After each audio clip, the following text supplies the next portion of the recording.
Good morning or afternoon. My name is Miss Cantrell. I'm going to be your school counselor for the class of 2019. I'm looking forward to getting to working with you, so let's just go ahead and dig in. Alright, so this first slide's a little bit about me. I've been at Wilson Central High School for 3 years. Next year will be my first time as a freshman counselor. I've been an English teacher and a theater arts teacher at the high school level. I also worked with several color guards, and I've been a swim team coach. I've been married for 10 years. I've got one 18-month-old son, 2 dogs, and a cat, and some of my favorite things include reading, spending time with my family, and crafting. High school will be different in a number of ways. First of all, keep in mind that you are going to be low man on the totem pole, or back at the bottom. There is more responsibility in that you will have higher expectations in your classes, sometimes a little bit more homework, and you're also going to be tasked with managing your time wisely. There can be some more choices, sometimes some more peer pressure because there's a little bit more freedom in high school. Your teachers will remind you less often or less frequently about homework. You're going to be expected to remember that on your own. There are some different tests.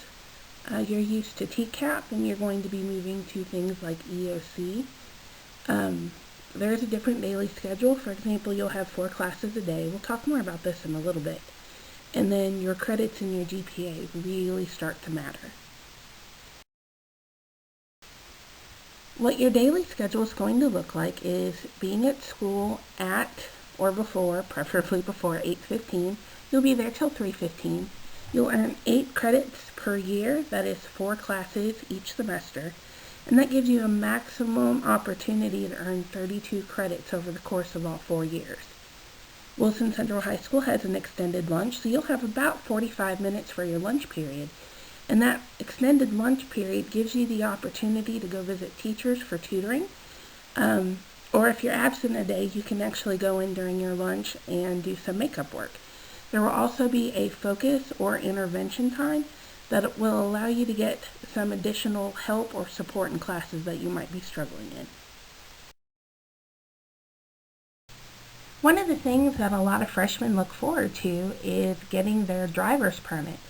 And part of getting your driver's permit is going to be maintaining good grades and attendance. So you need to keep in mind that in order to keep your driver's permit and eventually your driver's license, you have to pass at least 3 out of 4 of your classes. Additionally, your permit or your license can be revoked if you've missed 10 consecutive days or 15 days total unexcused absences during a single semester. When it's time for you to get your permit, you'll go to the main office, and Miss Mullins, our attendance secretary, will be more than happy to help you out. We already touched on this a little bit, but I do want to go over it one more time. One of the things that you will be expected to do as a freshman is EOC testing, which stands for end of course. As a ninth grader, most freshmen will take an EOC in English 1 and Algebra 1. On the slide, I've listed some other EOC tests that will be coming up, and it's important for you to keep in mind that this does count as part of your grade. Here are some of the graduation requirements for your class. You will need to take an English class every single year. That's going to be English 1 for you as a freshman. For math, the students who are currently in Algebra 1 will take geometry or geometry honors. Everybody else will pretty much take Algebra 1. For science, you are strongly encouraged as a freshman to take agri-science, honors agri-science, or physical science. For social studies, you will either take world history and geography, honors world history and geography, or maybe some of you will even take AP human geography. All freshmen will be taking lifetime wellness, with the exception of those students who choose to take JROTC. We'll talk more about that when I come to visit you. Same thing with PE, that most freshmen will be expected to take PE. There are some waivers for that I've got listed. We'll talk more about that later. All freshmen are required to take a fine arts class. Most of the time you will take a foreign language most often in your sophomore year. You need to take 1 credit in personal finance. There's a substitution with JROTC. You will need 3 credits in your elective focus. This is similar to a mini major. And one unique thing about your elective focus is it gives you the opportunity to kind of explore different areas of career that you might be interested in before you have to pay college tuition.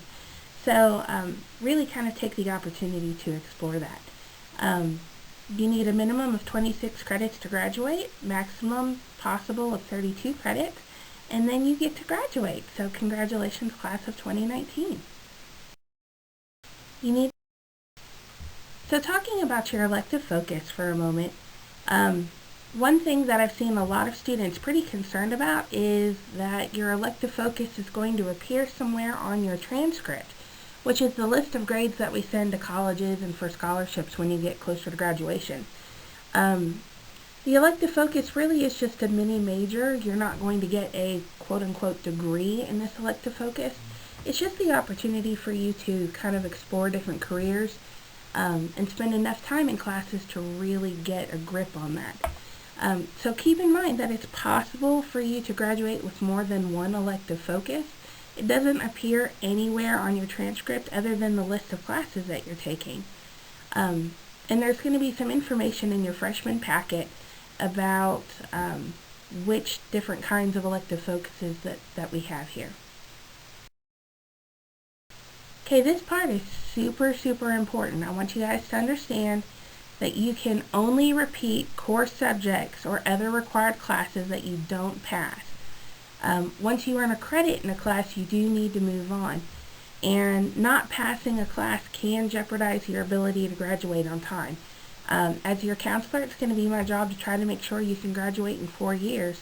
And so I'm going to be doing everything I can to be your cheerleader to make sure you're on track for that. GPA stands for grade point average. So how you figure this out is each letter grade is assigned a numerical value. So for example, A equals 4 points.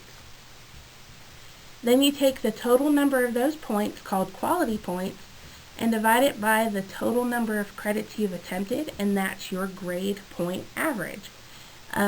There's going to be a more detailed explanation of how this works in your packet, so please take a look for that. There are some special classes that might get a little bit of an extra boost to your GPA. AP classes, you will receive 5 extra points added to your final average, and then you will get an additional quality point added. So an A will now equal 5 points instead of 4. For honors classes, you do receive an extra 3 points added to your final average, and you will get an extra half quality point. So an A equals a 4.5. Dual enrollment classes work the same way as honors classes, so that makes that easy. Out of everything that I'm going to talk about today in this video, this is probably the most important. We get a lot of questions about people who want to change their classes. And in the past, this has been a little bit more lax, but this year the county has really cracked down on that. So what I want you to keep in mind is there is no schedule changes. The policy regarding this will be in your freshman packet. So what I want you to understand is that the classes you say you want to take right now, I am going to do my absolute best effort to make sure you are placed in those. So it's very important that you pick the right classes the first time. If you have any questions about this, see one of your teachers. Hopefully they can help advise you.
Talking about the classes that you are going to get to select, first you get to pick an English class, so all of you will take English 1 or Honors English 1. For math, those people who took 8th grade math will either choose Algebra 1A, 1B, or Algebra 1, or Algebra 1 Honors. That Algebra 1A, 1B is going to be one of those special classes that I might place students in who are having a little bit of trouble with math. If you are currently in Algebra 1, you need to choose Honors Geometry or Regular Geometry. For science, we're going to ask that you take Physical Science, Agri-Science, or Honors Agri-Science. And it's important that you keep in mind, Agri-Science is only available to freshmen. So if you have any kind of desire to work with animals, such as in veterinary medicine, I really strongly encourage you to take advantage of taking that Agri-Science class, because after your freshman year, you don't have the opportunity to do that again. Also with science, very advanced students may choose to take Honors Biology 1. Freshmen cannot take regular biology. It's honors or nothing. So if that's a choice you're going to make, you will need to write it in on your green sheet, but please think about it carefully. For social studies, you will need to take one of the following: either World History and Geography, Honors World History and Geography, or even AP Human Geography. For Lifetime Wellness, you can either select Lifetime Wellness or JROTC, and then you will need to take a Fine Arts credit. Those can be any of the following, and I hope I don't forget one. It can be band, choir, dance, theater, or general music.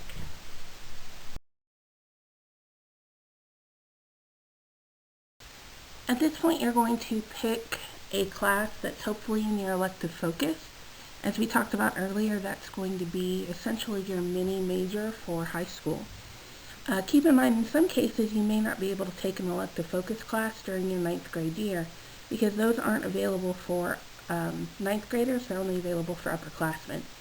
So in those cases, please make sure you pick any elective that you want that are available for 9th graders on the course request sheet. The other thing is that you're going to pick one additional elective. This could be in your elective focus, or it could be just a class that you might be interested in taking. Keep in mind that there are some special situations. For example, journalism, both newspaper and yearbook, do require an application and approval by that instructor. Also, there is a Tennessee Scholars application. You only have to complete this if you plan to participate, but we've included information on that in your packet. Please return any applications or agreements with your course request sheet. Otherwise, we won't be able to look at the possibility of having you in those classes. Looking ahead, some freshmen may wish to pursue an AP foreign language, and those students who wish to do that may wish to go ahead and start taking their foreign language in 9th grade. This applies to you. Complete the questions form that will be in your packet explaining that you wish to take an AP foreign language, and return this with your course request sheet.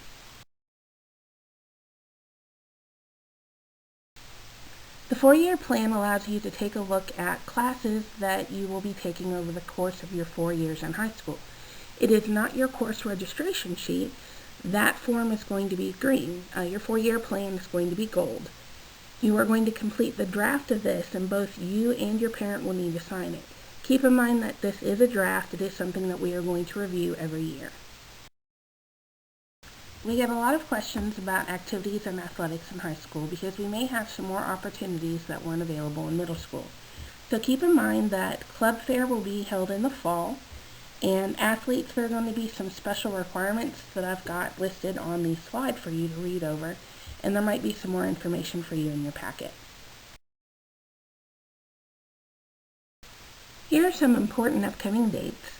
You're going to need to return the following forms: your green course request sheet, your white freshman survey, your gold 4-year plan, and then those applicable agreements or applications such as your yearbook application or your questions form.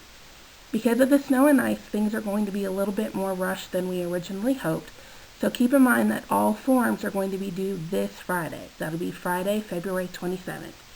Also keep in mind that you have to register online for Wildcat Welcome Camp. It is not required for you to attend, but it is a really great opportunity for you to learn more about Wilson Central. Also keep in mind that we will be having an open house and pizza picnic. I do believe this will be on the Thursday night before school starts, and more information will be coming out about that as we get closer. What if you lose your forms? All of the packet and course catalog information are available on the Wilson Central High School Guidance website under Course Information. If you lose your course request sheet, your middle school counselor should have some extras. But please remember that if you do not turn in a form, your school counselor will be making up a schedule for you that cannot be changed. So it's incredibly important that you go ahead and get that form turned in.